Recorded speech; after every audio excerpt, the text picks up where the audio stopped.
Imicom, development for everybody.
And then get a throttle adjustable valve, and install it in its position at the carburetor.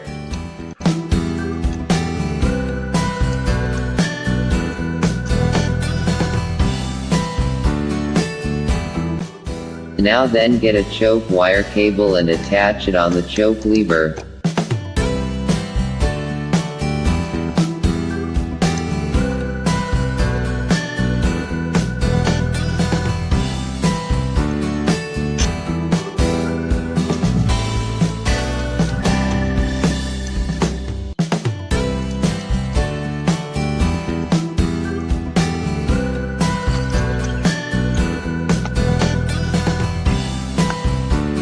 And then cover the air filter, or air cleaner with its cover.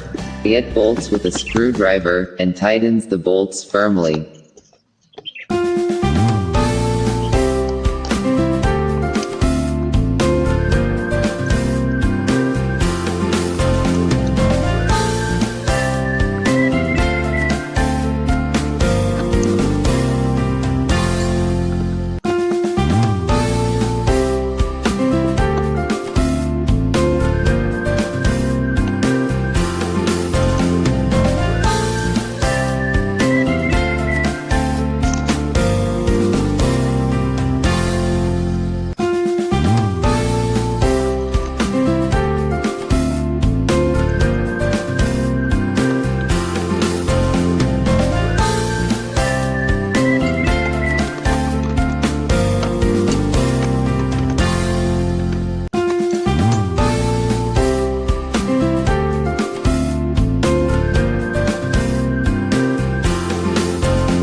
And then now the time of testing, to whether the carburetor has been restored.